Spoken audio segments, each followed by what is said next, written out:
Hello प्यारे बच्चों, नमस्कार। मैं अरुण सक्सेना एक बार फिर से आप सभी का स्वागत करता हूं। रोजगार विद अंकित परिवार में आप सभी लोगों का तहे दिल से हार्दिक स्वागत, हार्दिक अभिनंदन है। आप सभी लोग जरा जल्दी से क्लास में जुड़िए। आपकी पसंदीदा क्लास हो चुकी है प्रारंभ, और ज्योग्राफी विषय का बेहतरीन कंटेंट लेकर मैं हूं आपके सामने उपस्थित। ठीक है जी। तो प्यारे बच्चे, आपकी कमेंट्स एक बार मैं अपने सामने लगा लेता हूं। बहुत सारे विद्यार्थी इस समय क्लास में लाइव हैं। अनुज प्रजापति जी,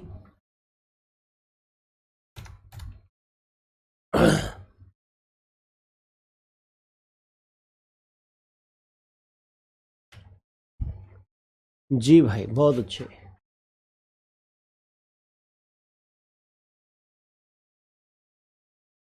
रमन पासवान जी, दिवाकर जी, दिग्विजय जी, विशाल पांडे जी, राय जी, राय सूरज जी, सुशील कुमार जी, राहुल, सागर जी, रजनीश जी, विशाल कुमार जी, खुशबू जी, भावना जी, ब्रजेश जी, अभिषेक सिंह जी, ऋषि कुशवाहा जी, कृतिका यादव जी, आप सभी लोग इस समय क्लास में लाइव हैं। बहुत बहुत स्वागत, अभिनंदन आप सभी का। तो प्यारे बच्चे, जैसा कि आप सभी लोग जानते हैं कि मैं आप लोगों को भारत के पर्वत पठार नामक टॉपिक करा रहा था, और भारत के पर्वत पठार नामक टॉपिक के अंतर्गत मैंने आप लोगों को बताया था कि भारत में 6 नेचुरल डिवीजन्स जो हैं वो पाए जाते हैं। कितने नेचुरल डिवीजन्स पाए जाते हैं? 6 नेचुरल डिवीजन पाए जाते हैं बच्चे। और 6 नेचुरल डिवीजन्स में से पहला है भारत का उत्तर का पर्वतीय पठार, पर्वतीय प्रदेश, mountainous area of the north. दूसरा है उत्तर का विशाल मैदान, the great plains of the north. तीसरा है मेरे बच्चे थार मरुस्थल यानी कि भारतीय मरुस्थल। और चौथा है प्रायद्वीपीय पठार, पेनिनसुलर प्लेटो। मैं आपको प्रायद्वीपीय पठार ही समझा रहा था कल, है ना? पेनिनसुलर प्लेटो समझा रहा था। ये जो पेनिनसुलर प्लेटो है, इसके बारे में मैं कल आप लोगों को बता रहा था कि ये जो प्रायद्वीपीय पठार है मेरे भाई, इस प्रायद्वीपीय पठार को हम लोग 3 भागों में वर्गीकृत कर सकते हैं। कितने भागों में वर्गीकृत कर सकते हैं भैया? 3 भागों में बांट सकते हैं। पहला भाग है मध्य उच्च भूमि। ठीक है जी। कितने भागों में बांट सकते हैं प्यारे बच्चा? 3 भागों में बांटकर हम लोग इसका अध्ययन कर सकते हैं। ठीक है जी। पहला भाग है मध्य उच्च भूमि, मध्य उच्च भूमि। ठीक है जी, सेंट्रल हाईलैंड्स। दूसरा भाग है दक्कन का पठार। और तीसरा भाग है भाई यहां पर उत्तर पूर्वी उच्च भूमि, उत्तर पूर्वी उच्च भूमि यानी कि नॉर्थ ईस्ट अपलैंड्स, उत्तर पूर्वी उच्च भूमि। ये 3 भागों में हम वर्गीकृत करके देख सकते हैं। किसको? दक्कन के पठार को वर्गीकृत करके देख सकते हैं बच्चे। ठीक है। मेरा स्वास्थ्य बहुत अच्छा है बच्चे, आप सभी लोग अच्छे होंगे ऐसा मेरा विश्वास है। ठीक है। पीडीएफ से पढ़ाओ, पीडीएफ से पढ़ाओ। आज तो भाई टेलीग्राम ग्रुप पर भी धुआं काट दिया आपने। पीडीएफ से पढ़ाओ, पीडीएफ से पढ़ाओ है। अच्छा चलो भाई। तो यहां पर मध्य उच्च भूमि को मैंने क्या बोला था? सेंट्रल हाईलैंड्स, और यहां दक्कन के पठार की अंग्रेजी क्या है बच्चा? डेक्कन प्लेटो। और नॉर्थ ईस्ट हाईलैंड्स, ये मेरे बच्चे उत्तर पूर्वी उच्च भूमि की अंग्रेजी है। ठीक है जी। चलिए, तो मेरे बच्चे यहां पर अगर हम बात करें किसकी? मध्य उच्च भूमि की, तो मध्य उच्च भूमि के अंतर्गत क्या क्या चीजें आती हैं इसको हम विस्तार से पढ़ते हैं थोड़ा सा, है ना मेरे बच्चे? ध्यान रखिएगा कि मध्य उच्च भूमि जो है अगर हम देखें, ठीक है, मध्य उच्च भूमि को अगर हम देखेंगे तो जैसा कि आप सभी लोग अच्छे से जानते भी हैं। अच्छा, कुछ चीजें, कुछ विशेषताएं प्रायद्वीपीय पठार की और भी हैं। 3 भागों में इसको वर्गीकृत किया जा सकता है, ये मैंने आपको अच्छे तरीके से बता दिया। बहुत अच्छी बात है। कल मैंने इसके बारे में और भी बहुत सारी चीजें बताई थी। एक बार मैं उसको क्या करूंगा, एक बार मैं उसका रिवाइज करूंगा कि ये 16 लाख वर्ग किलोमीटर क्षेत्रफल पर फैला हुआ है ना। ये भारत का सबसे पुराना प्राकृतिक विभाग है, ये भारत में सबसे बड़ा प्राकृतिक विभाग है, ये गोंडवाना भूमि का भूभाग है, ये उल्टे त्रिकोण के आकार में बना हुआ है, इनवर्स ट्रायंगल के आकार में बना हुआ है। ये सारी की सारी चीजें कल मैंने आप लोगों को चर्चा की थी, बताई थी, है ना। रिवीजन भी मैंने आप लोगों को बच्चे इसका करा दिया है और मैंने ये सब लिखा भी दिया है। आज आप सबकी विशेष डिमांड पर मैं पीडीएफ का यूज करूंगा, बिल्कुल करूंगा। ये मेरे ऊपर छोड़ दीजिए बेटा, मैं कैसे पढ़ाता हूं, पढ़ाने का तरीका देखिए, मैं टीचर हूं, मेरे ऊपर छोड़ दीजिए। आपका जिसमें भला होगा, जिसमें फायदा होगा, वही मैं कराऊंगा पीडीएफ से। कुछ बच्चे, 2-4 बच्चे ये भी कहेंगे कि हाथ से लिख के पढ़ाओ। बेटा हाथ से लिख के पढ़ाने में कंटेंट आपको ज़्यादा नहीं मिलेगा, क्योंकि एक चीज़ आप ध्यान रखो, आप भी अगर मेरी जगह पे होंगे तो 100 में से अगर मैं 100 फैक्ट याद करके लाता हूं और यहाँ पर क्लास में लिखता हूं तो उसमें 60 फैक्ट मुझे याद रह जाएंगे, 40 फैक्ट उसमें से स्प्लिट हो जाएंगे, मैं भूल जाऊंगा। तो वो 40 फैक्ट का जो है आपको घाटा हो रहा है लिखने में, टाइम बर्बाद हो रहा है लिखने में, 20 मिनट आपकी एक्स्ट्रा चली जाती हैं मेरे लिखने में। पहले मैं हिंदी लिखता हूं, फिर इंग्लिश लिखता हूं। तो मेरे प्यारे बच्चे, आप कक्षा 4-5 के स्टूडेंट नहीं है, आप बड़े स्टूडेंट हैं, आप सरकारी नौकरी प्राप्त करने जा रहे हैं। मेरी बात मानिए, दिल से स्वीकार करिए, मैं जो कह रहा हूं उसको स्वीकार करिए।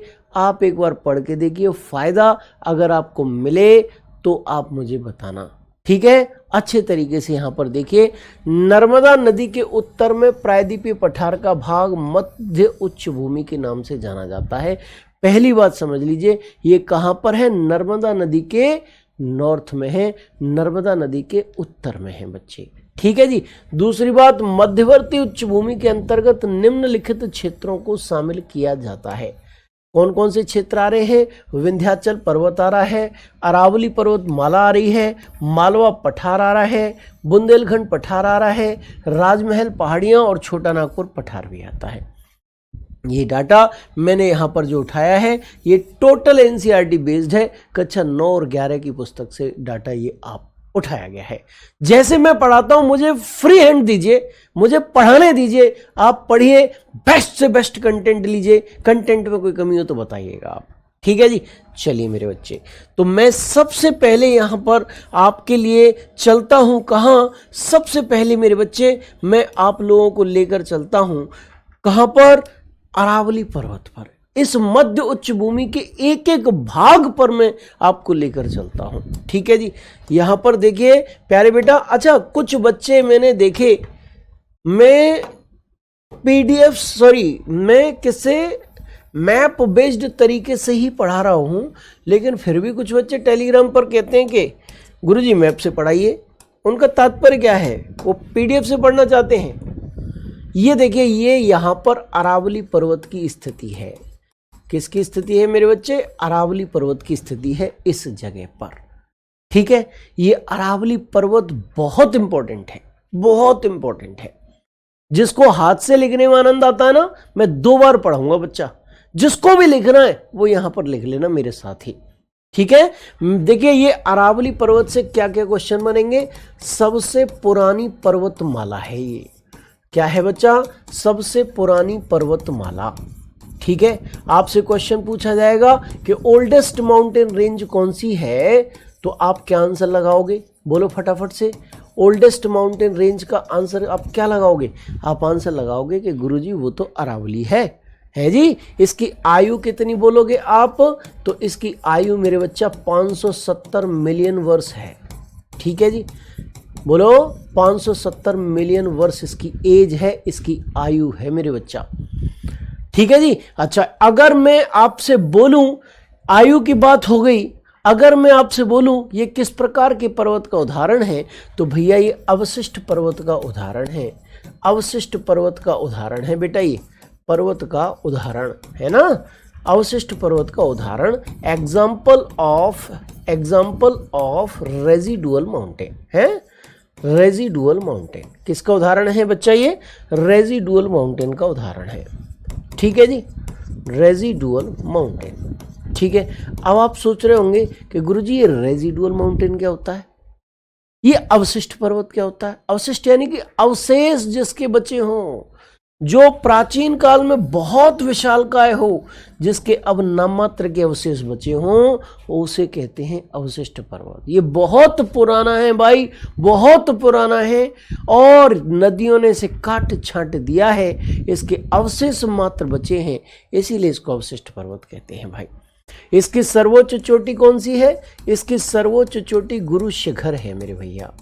ठीक है, गुरु शिखर है, 1722 मीटर इसकी ऊंचाई है।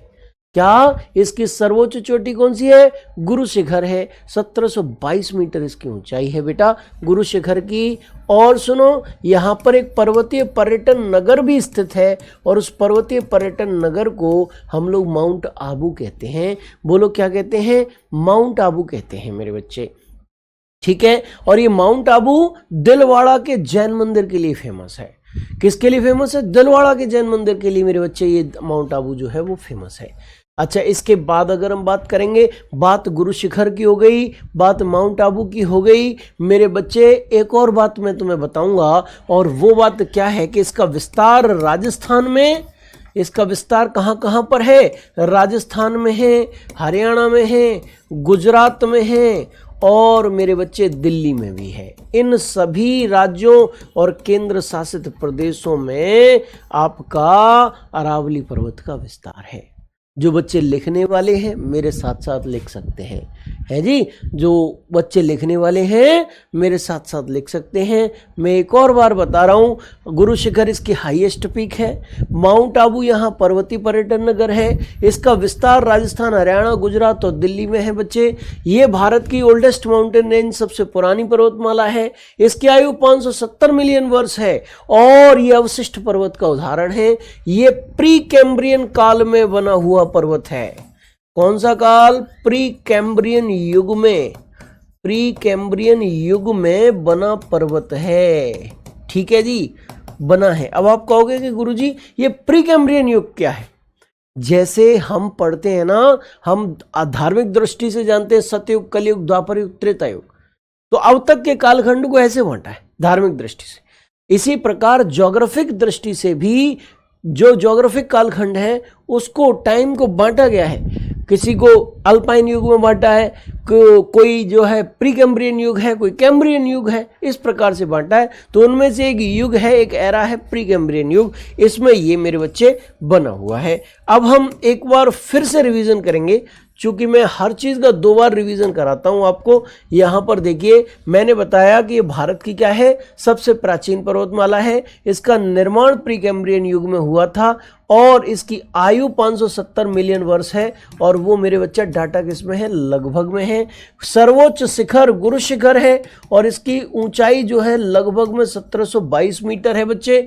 पर्वतीय पर्यटन नगर यहाँ माउंट आबू है, जो दिलवाड़ा के जैन मंदिर के लिए फेमस है। इसका विस्तार या एक्सटेंशन दिल्ली, गुजरात, राजस्थान, हरियाणा आदि में है, और ये एक अवशिष्ट पर्वत का उदाहरण है, an example of residual mountain.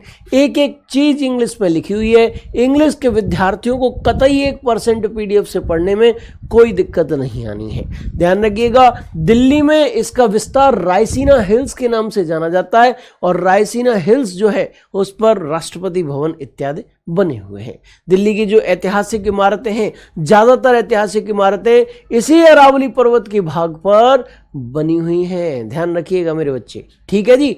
चलिए अब हम आगे बढ़ते हैं और चर्चा आपके साथ करते हैं विंध्याचल पर्वत की। देखिए, मैं जैसे पढ़ा रहा हूं बस पढ़िए पढ़िए और गजब तरीके से पढ़िए, बेहतरीन कंटेंट लीजिए, ठीक है जी। अच्छा चलो बच्चे, अब हम चर्चा करते हैं जरा विंध्याचल पर्वत की। है किसकी चर्चा करते हैं? विंध्याचल पर्वत की चर्चा आपके साथ मेरे बच्चे मैं करूंगा, ठीक है। ये तो अरावली पर्वत था। कौन सा पर्वत था? अरावली पर्वत था। और ये वाला पर्वत बेटा ये कौन सा है? ये विंध्याचल पर्वत है। कौन सा है? विंध्याचल पर्वत है। ये भी मध्य उच्च भूमि का ही भाग है। ठीक है, मध्य उच्च भूमि का ही भाग है मेरे भैया। और सुनिए, ये विंध्याचल पर्वत क्यों इंपॉर्टेंट है? क्योंकि ये भारत का विभाजक है। बोलो क्या है? भारत का विभाजक है, डिवाइडर ऑफ इंडिया है। बोलो बच्चे, क्या है? डिवाइडर ऑफ इंडिया है ये। ठीक है, जिसको मेरे साथ साथ लिखना है, हाथ से लिखना है, लिखते चलिएगा। जिसको मेरे साथ साथ लिखना है, लिखते चलिएगा भैया। है जी। मोनू यादव जी अभी भी कह रहे हैं कुछ समझ में नहीं आ रहा मेरे बेटा। ये मैथ थोड़ी ना, फिजिक्स भी नहीं है जो तुम्हें समझ में नहीं आया, अंग्रेजी भी नहीं है। तुम बताओ क्या समझ में नहीं आ रहा, मैं बता दूंगा दोबारा से। भारत का विभाजक है मेरे बच्चे, और ये भारत को दो पार्ट्स में बांटता है। एक है उत्तर भारत, एक है नॉर्थ इंडिया, एक है दक्षिण भारत यानी कि साउथ इंडिया, है ना।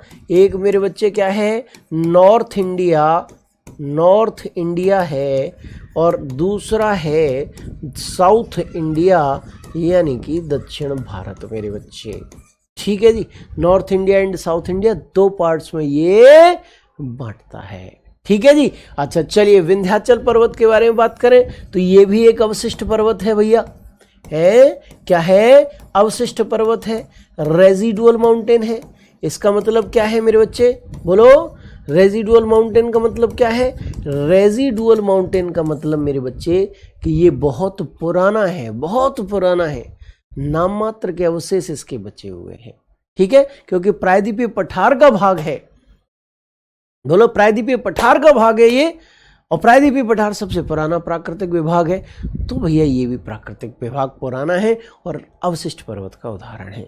अगर हम बात करें सर्वोच्च शिखर की, इसका सर्वोच्च शिखर कौन सा है? इसका हाईएस्ट पीक कौन सा है? बोलो, इसका हाईएस्ट पीक कौन सा है? तो मेरे बच्चे, इसका हाईएस्ट पीक सद्भावना शिखर है। बोलो कौन सा है? सद्भावना शिखर है। और सद्भावना शिखर मेरे भैया, अंग्रेजी में इसको गुडविल पीक कहते हैं। क्या कहते हैं? गुडविल पीक कहते हैं। और इसकी ऊंचाई 752 मीटर है भैया। अब बात आती है कि ये कहाँ विस्तृत है, किन राज्यों में इसका विस्तार पाया जाता है। तो मेरे प्यारे बच्चा ध्यान रखिएगा, विंध्याचल पर्वत का विस्तार मध्य प्रदेश में पाया जाता है, उत्तर प्रदेश में पाया जाता है, गुजरात में पाया जाता है, आदि राज्यों में इसका विस्तार जो है वो पाया जाता है। ये भैया आपके लिए क्या है? पॉइंट्स हैं, जिसको लिखना हो वो लिख सकता है। विंध्याचल पर्वत क्या है? भारत का विभाजक है। भारत को कितने पार्ट्स में बांटता है? उत्तर भारत और दक्षिण भारत में बांटता है। ये अवशिष्ट पर्वत है क्योंकि इसके नाम मात्र के अवशेष बचे हुए हैं मेरे भैया। ये विंध्याचल पर्वत मध्य प्रदेश, उत्तर प्रदेश और गुजरात में विस्तृत है। और मेरे बच्चे ध्यान रखिएगा, इसकी सर्वोच्च चोटी सद्भावना शिखर है जिसकी ऊंचाई 752 मीटर है। ठीक है जी। चलिए रिवाइज करते हैं, एक और बार रिवाइज। कल कुछ बच्चे कह रहे थे आप तो दो बार पढ़ाते थे, वो वायदा कहाँ गया? ये वायदा मैं भूला नहीं हूं, हर चीज दो नहीं 3 बार पढ़ लो बेटा। देखो मैंने बताया ये अवशिष्ट पर्वत का उदाहरण है। कौन? विंध्याचल पर्वत। ठीक है। भारत का विभाजक किसे कहते हैं? विंध्याचल को कहते हैं। कितने भागों में भारत को बांटता है? 2 भागों में बांटता है बच्चे। ये उत्तर भारत में भी बांटता है, दक्षिण भारत में भी बांटता है। इसका विस्तार गुजरात, मध्य प्रदेश, उत्तर प्रदेश, बिहार और छत्तीसगढ़, इन सभी राज्यों में इसका विस्तार पाया जाता है। देखो मैं हाथ से लिखता तो आप बिहार और छत्तीसगढ़ को खो देते, क्योंकि मुझे बिहार और छत्तीसगढ़ याद ही नहीं थे। हैं? पीडीएफ से पढ़ने में 2 चीजें एक्स्ट्रा मिल गई आपको। बोलो, कंटेंट ज्यादा मिला कि नहीं मिला? ठीक है। अच्छा, इसके उच्चतम शिखर क्या है? सद्भावना शिखर 752 मीटर। और 752 मीटर को फीट में क्या कहेंगे? 2467 फीट। एक्स्ट्रा कंटेंट मिला कि नहीं मिला? अगर मैं हाथ से लिखता तो ये 2467 फीट आपको पता चलता? नहीं पता चलता। बोलो, पता चलता? नहीं पता चलता। तो इसका मतलब किससे फायदा है? कंटेंट ज्यादा किससे मिलेगा? पीडीएफ से मिलेगा। क्योंकि मैं 100 पॉइंट याद करके आता हूं तो मुझे 60 पॉइंट याद रह जाते हैं, 40 पॉइंट में भूल जाता हूं। ये मानवीय स्वभाव है, मैं नहीं कह रहा। आप भी मेरी जगह होते तो आपका भी यही होता, कोई भी व्यक्ति होता। हमेशा ध्यान रखो, पीडीएफ से कंटेंट ज्यादा मिलता है। आपको सिलेक्शन लेना है, लिखन तो विद्या नहीं लेनी है आपको। ठीक है, सिलेक्शन लेना है आपको। तो मेरे बच्चा फायदा पीडीएफ में ही है आपका, ठीक है। हाँ चलिए, अच्छा जिसको लिखना है वो भी परेशान मत हो, हाथ से भी बता रहा हूं मैं तुम्हें, टेंशन मत लो, ठीक है। चलिए इसके बाद मेरे भैया हम लोग किसकी बात करेंगे, हम लोग बात करेंगे मालवा पठार की। बोलो किसकी बात करेंगे भैया, मालवा पठार की चर्चा करेंगे। एक और बचा है एक और बचा है, मालवा पठार है वो। देखो यहां पर अरावली था, एक एक मैप एक एक चीज के लिए कराऊंगा तुम्हें, है। यहां पर विंध्याचल है बेटा, विंध्याचल, और यहां पर है मालवा पठार, मालवा पठार है यहां, ठीक है जी। क्या है, मालवा पठार है, मालवा प्लेटो है यहां। और मेरे बच्चे ध्यान रखिए, मालवा पठार क्यों इंपॉर्टेंट है,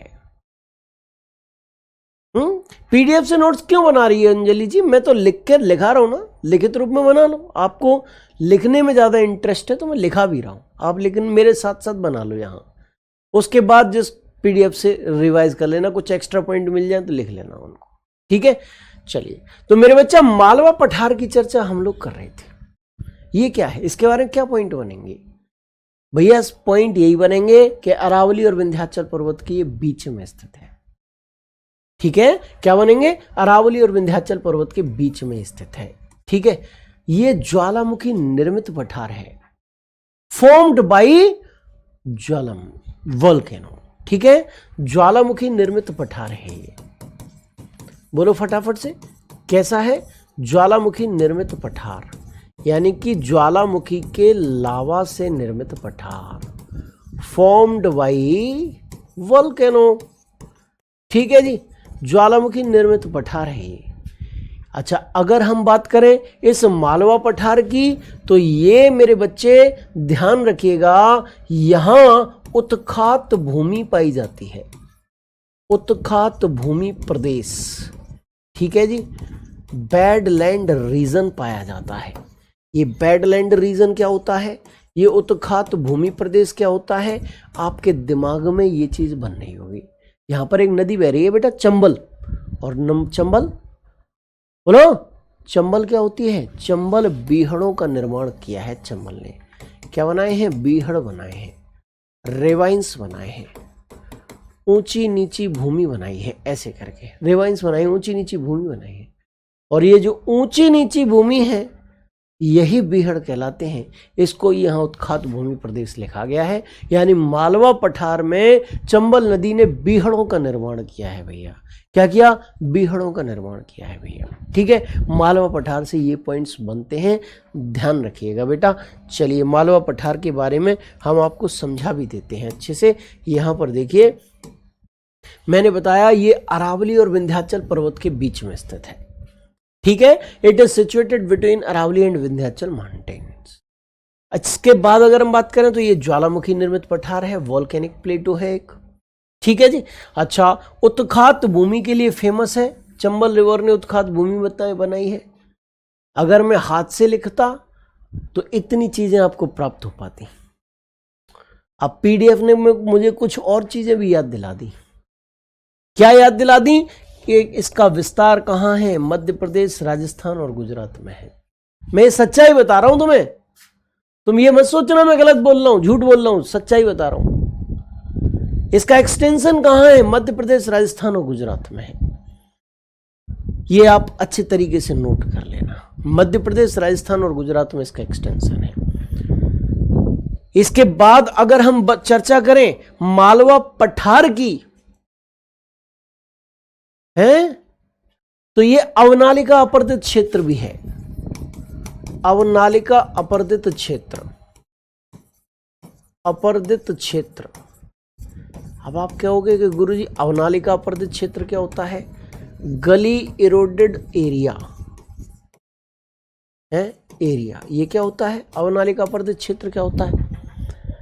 अवनालिका अपर्दित क्षेत्र का मतलब है जैसे एक नदी बह रही है, चंबल नदी, इसने क्या है, ये इसकी धाराएं हैं, चंबल नदी की धाराएं हैं, ये धारा भी कटाव कर रही है, ये धारा भी कटाव कर रही है, ये धारा भी कटाव कर रही है, ये धारा भी कटाव कर रही है, ये धारा भी कटाव कर रही है, जमीन को काट रही है, और जमीन को काट कर ही ऊबड़ खाबड़ क्षेत्र बनाया है।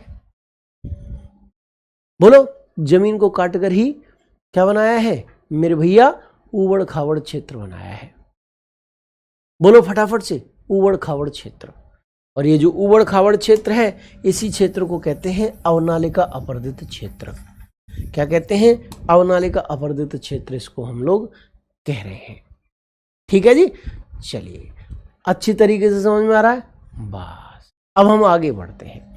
आगे बढ़ते हुए एक और पठार की चर्चा करेंगे, और वो पठार होगा छोटा नागपुर पठार। कौन सा पठार होगा बच्चे? छोटा नागपुर पठार होगा। छोटा नागपुर प्लेटो होगा वो भैया, हैं? छोटा नागपुर प्लेटो। यहां पर देखिए, ये है छोटा नागपुर प्लेटो, छोटा नागपुर पठार। ठीक है, छोटा नागपुर पठार है ये, अच्छे से देख लो आप। छोटा नागपुर पठार, छोटा नागपुर पठार क्या है भैया, बताओ जरा मुझे फटाफट से। ये खनिजों की दृष्टि से काफी संपन्न इलाका है। ठीक है जी, किसकी दृष्टि से बच्चे? खनिजों की दृष्टि से संपन्न इलाका है ये, खनिजों की दृष्टि से समृद्ध, की दृष्टि से समृद्ध। अब आप कह रहे होंगे कि भैया ये खनिज होते क्या हैं? प्रॉस्परस इन मिनरल्स, प्रॉस्परस प्रॉस्परस इन मिनरल्स, इन मिनरल्स, प्रॉस्परस इन मिनरल्स, समृद्ध है, रिच है, ऐसे भी कह सकते हैं, रिच इन मिनरल्स, ऐसे कह सकते हैं, रिच इन मिनरल्स। मेरे भैया बोलो, rich in minerals, prosperous in minerals. तो ये खनिज क्या होते हैं? आप सोच रहे होंगे, आप एक एक शब्द को समझाना चाहता हूं आपको। आप ये सोच रहे होंगे कि खनिज आखिरकार होते क्या हैं? जमीन के अंदर से निकाला गया वो पदार्थ जिसका एक निश्चित रासायनिक संगठन होता है, जिसे मानव नहीं बना सकता, उसे खनिज कहते हैं। और ये खनिजों की दृष्टि से समृद्ध है। अच्छा, जर्मनी का एक भाग है रूर प्रदेश, वो भी खनिजों की दृष्टि से काफी समृद्ध है, और इसीलिए इसको भारत का रूर प्रदेश कहा जाता है। भारत का रूर प्रदेश कहा जाता है। ठीक है, रूर रीजन ऑफ इंडिया। ठीक है, क्या कहा जाता है? भारत का रूर प्रदेश कहा जाता है, रूर रीजन ऑफ इंडिया कहा जाता है। ठीक है जी, क्यों कहा जाता है? क्योंकि जर्मनी में रूर खनिजों की दृष्टि से समृद्ध है, और भारत में छोटा नागपुर पठार खनिजों की दृष्टि से समृद्ध है। दोनों को कोरिलेट कर दिया गया है, और इसीलिए मैं बता रहा हूं कि ये भारत का रूर प्रदेश है भैया। ठीक है जी। अच्छा, इसके बाद आगे बढ़ेंगे हम। तो आगे बढ़े तो ये छोटा नागपुर पठार की सर्वोच्च चोटी कौन सी है? वो पारसनाथ शिखर है भैया, पारसनाथ शिखर है। और पारसनाथ शिखर की ऊंचाई कितनी है? पारसनाथ शिखर की ऊंचाई मेरे प्यारे बच्चे कितनी है? 1365 मीटर लगभग में है। ठीक है जी, 1365 मीटर्स लगभग में है। ये मेरे भैया आपको इसकी ऊंचाई मिली। रूर क्या होता है? रूर बेटा एक शहर है, एक क्षेत्र है। कहाँ का? जर्मनी का, जो खनिजों की दृष्टि से समृद्ध है। इसीलिए छोटा नागपुर पठार को रूर के साथ कोरिलेट किया गया है। ठीक है जी। अच्छा, अब हम बात करेंगे भैया किसकी? ये तो पारसनाथ शिखर हो गया मेरे बच्चा, है सर्वोच्च चोटी हो गई। अब हम बात करेंगे यहां से कौन सी नदियां निकलती हैं। तो ध्यान रखिएगा, दामोदर, स्वर्णरेखा और ब्रह्मणी, और ब्रह्मणी नदियां यहां से निकलती हैं। ये इनका उद्गम होता है यहां से।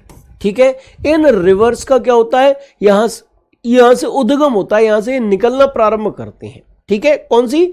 ब्रह्मणी, दामोदर और स्वर्णरेखा। इन तीनों नदियों के बारे में विस्तार से नदी नामक टॉपिक में मैं पढ़ाने वाला हूं। ठीक है। अच्छा, इसके बाद छोटा नागपुर पठार की चर्चा करें तो इसका विस्तार हमें जानने को मिलेगा। और विस्तार कहाँ है? झारखंड में है, बिहार में है, ठीक है, पश्चिम बंगाल में है, पश्चिम बंगाल में है। इन राज्यों में इस छोटा नागपुर पठार का विस्तार है। और सुनो, इस छोटा नागपुर पठार को कई जगहों पर अलग नामों से भी जानते हैं। जैसे हम क्या कहते हैं, बोलो फटाफट से, जल्दी से बताओ, हम क्या कहते हैं इसे? कोडरमा पठार, रांची पठार, हजारीबाग पठार, ये सब जो पठारी एरिया है ना, वो सब छोटा नागपुर पठार का ही विस्तार है। कोडरमा पठार, हजारीबाग पठार, हजारीबाग पठार और रांची पठार, रांची पठार, ये सारे के सारे पठार जो है वो छोटा नागपुर पठार के अंतर्गत ही आते हैं। छोटा नागपुर पठार का ही वो क्या है, वो विस्तार हैं भैया। कौन से? ये सारे के सारे पठार छोटा नागपुर पठार के अंतर्गत ही आते हैं, उसी का विस्तार है। स्थानीय नाम है उसके, लोकल नेम्स हैं उसके। ठीक है जी, ये सारी की सारी चीजें समझाई हैं। अभी एक और बार इनको समझने की बारी है। एक और बार समझिए भैया, मैंने आपको बताया कि छोटा नागपुर पठार किन की दृष्टि से समृद्ध है? बोलो। वो समृद्ध है खनिजों की दृष्टि से। मैंने आपको बताया कि भारत का रूर प्रदेश किसे कहते हैं? तो वो भैया कहते हैं छोटा नागपुर पठार को कहते हैं। बताओ भाई, दामोदर नदी, स्वर्णरेखा नदी, ब्रह्माणी नदियां कहां से निकलती हैं? तो भैया वो छोटा नागपुर पठार से निकलती हैं। बताओ भाई, इसका उच्चतम शिखर, हाईएस्ट पिक कौन सा है छोटा नागपुर पठार का? तो पारसनाथ शिखर है। उसकी ऊंचाई कितनी है? लगभग 1365 मीटर उसकी ऊंचाई है। ठीक है जी, कितनी है? 1365 मीटर इसकी ऊंचाई है। और सुनो, इसका विस्तार कहां कहां पाया जाता है? तो झारखंड में, छत्तीसगढ़ में, उड़ीसा में, पश्चिम बंगाल में और बिहार में। देखो, यहां उड़ीसा और बिहार में भूल गया था। ये उड़ीसा और बिहार भी पता चल गए कि यहां पर भी छोटा नागपुर पठार का विस्तार है। ठीक है, कितनी कितनी बार मिल रहा तुम्हें डाटा? 2-2, 3-3 बार समझाने को मिल रहा है। अच्छा, कुछ चीज रह गई हैं, जैसे this plateau is divided in many parts like Hazaribagh plateau, Koderma plateau and Ranchi plateau. मैंने बताया ना, हजारीबाग पठार हो, कोडरमा पठार हो, रांची पठार हो, उनमें ये विभाजित है। ठीक है, ये, या हम कह सकते हैं हजारीबाग पठार, हिंदी मीडियम वाले बच्चे कहेंगे भैया हमारे लिए नहीं लिखा, पठार, कोडरमा पठार, पठार, रांची पठार आदि इसी के विस्तार है, आदि इसी के विस्तार है। ठीक है, आदि इसी के क्या है? एक्सटेंशन है, विस्तार है। ठीक है जी, आप अच्छे से तरीके से देख लीजिएगा। ठीक, ये छोटा नागपुर पठार भी तुम्हारा हो गया पूरी तरीके से कंप्लीट। बोलो, क्या हो गया? कंप्लीट। तो मध्य उच्च भूमि के जो मोस्ट इंपॉर्टेंट रीजंस थे वो आपने कर लिए कंप्लीट। ठीक है जी, क्या मध्य उच्च भूमि के जो मोस्ट इंपॉर्टेंट रीजंस थे वो आपने क्या कर लिए मेरे बेटा? कंप्लीट कर लिए। ठीक है, अब अगर आपको अभी भी कठिनाई आ रही है तो 1-2 दिन आपको एडजस्टमेंट करने में लग सकता है, लेकिन वास्तविकता यही है कि चीजें बहुत आसान हैं। आप उनको आसान वे में नहीं ले रहे, बस इतना ही भाई। मेरी तबीयत बहुत सही है मेरे बच्चे। ठीक है, मेरी तबीयत खराब है आज, इतना ही रहने दीजिए। ठीक है, ठीक है, ठीक है, ठीक है, ठीक है। तो मेरे बच्चे ध्यान रखिएगा। अच्छा, जीवन में कठिनाइयां आती रहती हैं, कठिनाइयों से लड़कर ही आप तैयारी कर रहे हो, मेहनत कर रहे हो, मैं जानता हूं। आपके लिए 2 लाइन बोलने की तो अब मेरी इच्छा हो ही रही है। मैंने शायद कल भी आपको बताया था और आज भी बता रहा हूं कि हदेश शहर से निकली तो गांव गांव चली, कुछ यादें मेरे साथ पांव पांव चली, सफर जब धूप का हुआ तो तजुर्बा हुआ, और वो जिंदगी ही क्या जो छाँव छाँव चली, छाँव छाँव चली, छाँव छाँव चली। मेरे बच्चे, जिसने कठिनाइयों का सामना नहीं किया वो वाकई में कोई जिंदगी नहीं है। कहीं ना कहीं भले ही वो पहले अटेम्प्ट में कोई विद्यार्थी सफल भी हो जाए, लेकिन कहीं ना कहीं वो टकराएगा जरूर और कठिनाइयों का सामना करके जो विद्यार्थी पहुंचा है सिलेक्शन लेके, वो जहां भी पहुंचा है उस क्षेत्र के भी चरम पर जाएगा, पक्का है, उसे कोई रोक नहीं सकता, क्योंकि उसने बहुत सारी कठिनाइयों का सामना ऑलरेडी कर लिया है। ठीक है जी, आपसे बार बार कहता हूं, मैं मेहनत करने में आपके लिए बिल्कुल भी पीछे नहीं हूं, और मुझे पूर्ण विश्वास है कि मेरी कोशिशों का नतीजा एक दिन जरूर निकलेगा, और इसी स्याह समुद्र से नूर निकलेगा, नूर निकलेगा, नूर निकलेगा, इसी स्याह समुद्र से नूर निकलेगा। आप में से सिलेक्शन दिलाऊंगा भाई, ये मेरा फायदा है। बस सोना बाबू से बचे रहना। सोना बाबू खाना खाया कि नहीं, इससे बचे रहना। सोना बाबू से बच गए, सिलेक्शन ले लोगे, और सोना बाबू के चक्कर में पड़ गए तो दिक्कत हो जाएगी भाई। ठीक है, उससे बचे रहो। बाद बाकी मेहनत में हम लोग बिल्कुल भी पीछे आपके लिए हटने वाले नहीं हैं। ठीक है जी, चलिए आगे बढ़ते हैं। और मेरे बच्चे, जो मेन एरियाज थे ना, मेन एरियाज वो कंप्लीट हो गए। सर नोट्स बनाने जरूरी है, पीडीएफ से पढ़ो। बिल्कुल नोट्स मत बनाओ। आरडब्ल्यूए इतनी मेहनत कर रहा है, इतना पैसा खर्च कर रहा है, क्यों कर रहा है? ये बोर्ड पीडीएफ भी दे रहा है, आरडब्ल्यूए ये रिटर्न पीडीएफ भी दे रहा है, आपको फिर भी नोट्स बनाने हैं, आप फिर भी लिखने में टाइम बर्बाद करना चाहते हो। इनको याद करते चलो, एग्जाम आ गया तो भैया याद करने के लाले पड़ जाएंगे। रात के 12-12 बजे भी पढ़ोगे तब भी ये चीजें याद नहीं होनी है। हकीकत तो यही है। बाद बाकी आप जैसा माने वो मान लीजिए, वो आपकी इच्छा है। ठीक है जी, चलिए मेरे भैया, तो हम अब चलते हैं एक बार फिर उसी जगह पर जो मैंने आप लोगों को समझाया था। क्या बताया था मैंने कि भैया आपका जो प्रायद्वीपीय पठार है, पेनिनसुलर प्लेटो है, 3 खंडों में बाकी है। बुंदेलखंड बाकी है, बुंदेलखंड बाकी है। बहुत सारे कह रहे हैं बुंदेलखंड पठार और करा दो गुरुजी। मजा जब ही आएगा जब आप बुंदेलखंड पठार करा दोगे। बिना बुंदेलखंड पठार के आनंद नहीं आ रहा। वैसे मेरे भैया बुंदेलखंड पठार इंपॉर्टेंट नहीं है, पर फिर भी तुम कह रहे हो तो लो, मैं बुंदेलखंड पठार करा ही देता हूँ, क्योंकि फिर मेरे पीछे पड़ जाओगे तो मानोगे नहीं। कराओ, बिल्कुल कराओ, बुंदेलखंड पठार बिल्कुल कराओ, कराना पड़ेगा तुम्हें। पीछे पड़ जाते भाई साहब तुम हैं। उत्खात भूमि में नहीं, उबड़ खाबड़ भूमि बेटा अमित त्रिपाठी जी। ठीक है, देखो यहां पर सुन लो, बुंदेलखंड रीजन की बात मैं कर रहा हूं। सबसे पहले आपने देखा यहां अरावली पर्वत, अरावली, यहां पर आपने देखा विंध्याचल। ठीक है, यहां पे आपने देखा मालवा पठार, और यहां पर है बुंदेलखंड पठार। ये रहा बुंदेलखंड पठार, बुंदेलखंड पठार। ये बुंदेलखंड पठार जो है मालवा पठार के उत्तर पूर्व में स्थित है, नॉर्थ ईस्ट में स्थित है। पहली बात, ये बुंदेलखंड पठार जो है मेरे भैया, वो एक सूखा प्रभावित क्षेत्र है।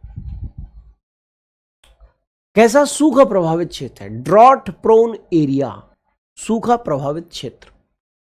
और यही कारण है कि आर्थिक दृष्टि से पिछड़ा इलाका है, बैकवर्ड इलाका है इकोनॉमिक दृष्टि से।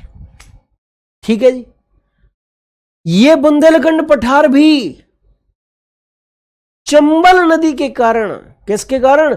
चंबल नदी के कारण यहां भी उत्खात भूमि का निर्माण हुआ है, उबड़ खाबड़ भूमि का निर्माण हुआ है,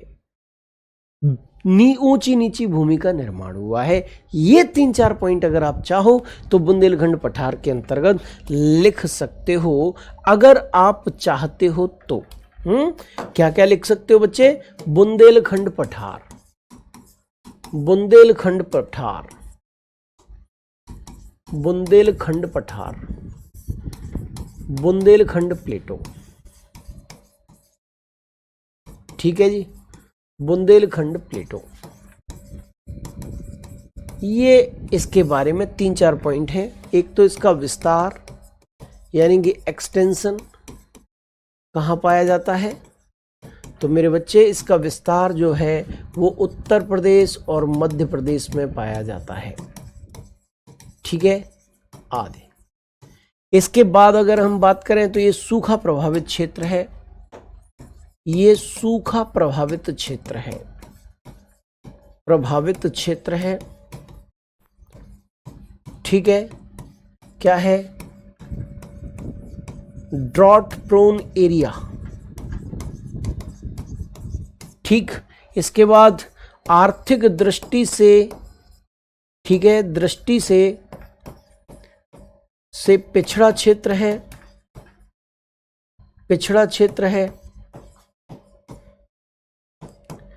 backward area, area according economically backward area ऐसे कह सकते हैं, इकोनॉमिकली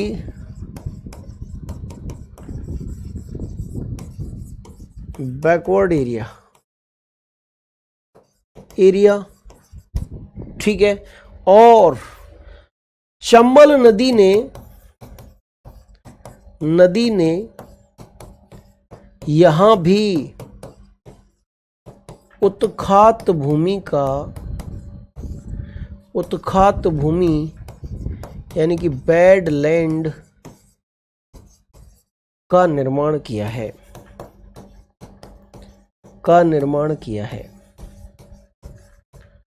ठीक है, उत्खात भूमि का निर्माण किया है, बैडलैंड का निर्माण किया है। बस इतना कर लो, काम बन जाएगा भैया।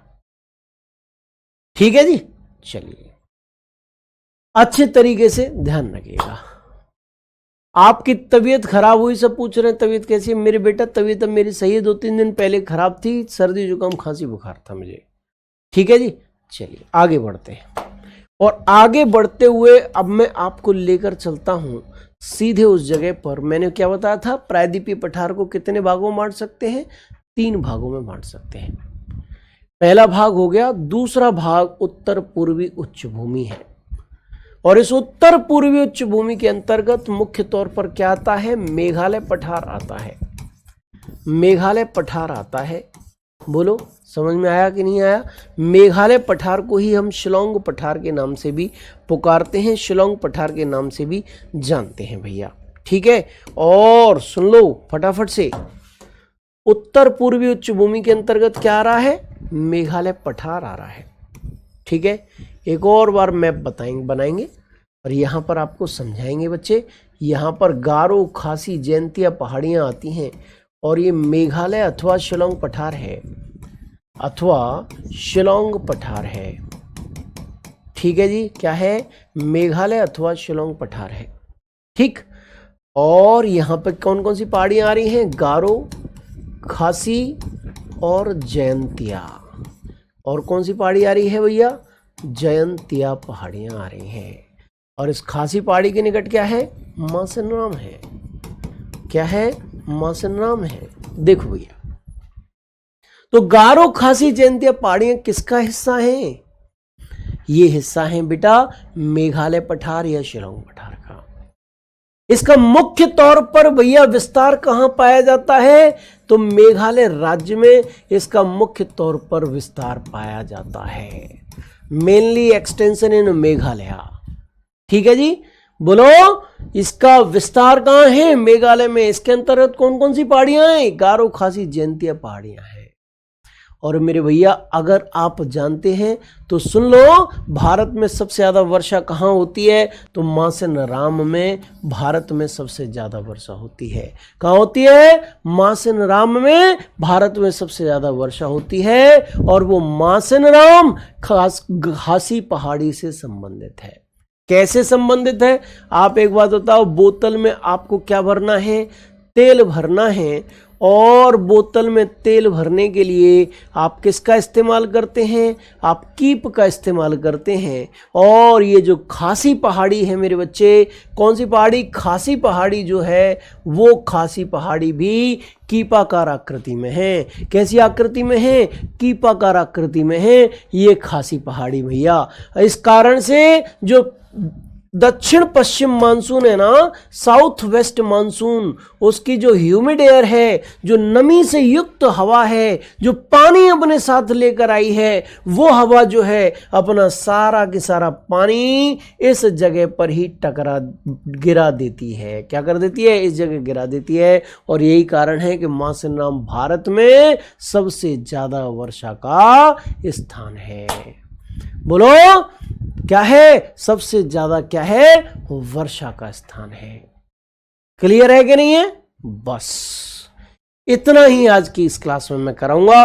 और सुनो, इसके बाद इसकी सर्वोच्च चोटी कौन सी है? तो भैया शिलोंग शिखर जो है इसकी सर्वोच्च चोटी है। और शिलोंग शिखर की ऊंचाई कितनी है? 1961 मीटर्स लगभग में शिलोंग शिखर की हाइट है, ऊंचाई है मेरे भैया। एक और बार देखो, एक और, अभी तुम्हें समझ में नहीं आया होगा, नहीं आया होगा, 2 बार में आता है ना तुम्हें समझ।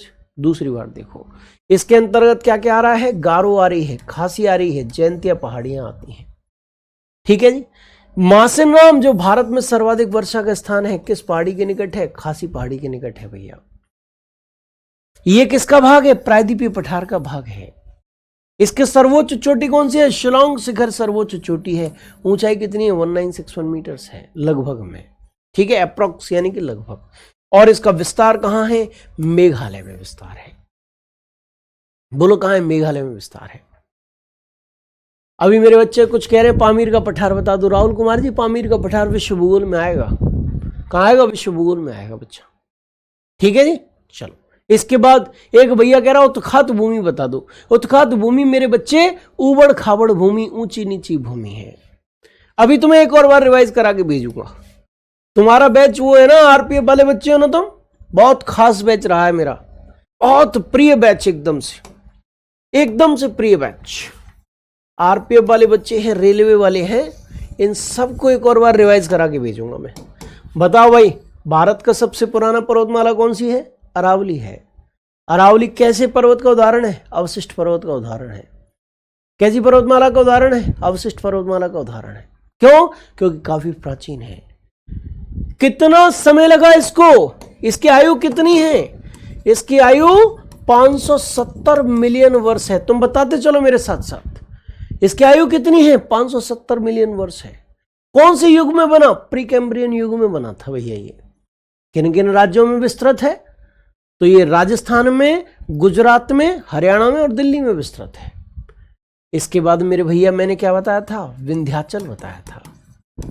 बताओ भाई, भारत का विभाजक कौन सा है? विंध्याचल है। कौन सा है? विंध्याचल है। भारत को कितने पार्ट्स में बांटता है? North India, south India, 2 parts में बांटता है। क्या ये अवशिष्ट पर्वत है? रेजिडुअल माउंटेन है? हाँ, ये अवशिष्ट पर्वत है मेरे भैया। आप बताना, जरा ईमानदारी से बताना, इसकी सर्वोच्च चोटी कौन सी है? इसकी हाईएस्ट पीक सद्भावना शिखर है। और सद्भावना शिखर की ऊंचाई कितनी है? 752 मीटर है मेरे बच्चे। इसका विस्तार कहां है? तो इसका विस्तार उत्तर प्रदेश में, मध्य प्रदेश में, गुजरात में, छत्तीसगढ़ में, इनमें इसका विस्तार है विंध्याचल पर्वत का। मैंने और कौन सा बताया? मालवा पठार बताया। मालवा पठार किस किस के बीच है? अरावली और विंध्याचल के बीच है। ये मालवा पठार कैसा पठार है? ज्वालामुखी निर्मित पठार है, वॉल्केनिक प्लेटो है ये। ठीक है जी। अच्छा, इसके बाद मुझे बताओ कि ये जो मालवा पठार है, मालवा पठार है ना, ये जो मालवा पठार है मेरे बच्चे, ये मालवा पठार चंबल नदी ने क्या किया? यहां पर उत्खात भूमि बनाई है, बीहड़ बनाए हैं, रिवाइंस बनाए हैं। अगर हम मालवा पठार की चर्चा करें तो मालवा पठार का विस्तार कहां है? राजस्थान में है, मध्य प्रदेश में है। ये मालवा पठार का विस्तार है मेरे भैया यहां पर। ठीक है जी। इसके बाद मैंने एक पठार आपको बताया, कौन सा पठार बताया था? बुंदेलखंड पठार। ये किसके उत्तर पूर्व में है? ये उत्तर पूर्व में है मालवा पठार के। ये कैसा इलाका है? बोलो फटाफट से, ये कैसा इलाका है? सूखा प्रभावित क्षेत्र है। इसका विस्तार कहां है? यूपी और मध्य प्रदेश में है। क्या चंबल नदी ने यहां भी उबड़ खाबड़ भूमि, ऊंची नीची भूमि, उत्खात भूमि बनाई है? हाँ जी, बनाई है, बिल्कुल बनाई है। इसके बाद मैंने कौन सा पठार बताया? छोटा नागपुर पठार। बोलो बच्चे, कौन सा पठार बताया? छोटा नागपुर पठार बताया। ये किसकी दृष्टि से समृद्ध है? खनिजों की दृष्टि से। इसे क्या कहा जाता है? भारत का रूर प्रदेश कहा जाता है। इसकी सर्वोच्च चोटी कौन सी है? पारसनाथ शिखर है। यहां से कौन सी नदियां निकलती हैं? दामोदर, स्वर्णरेखा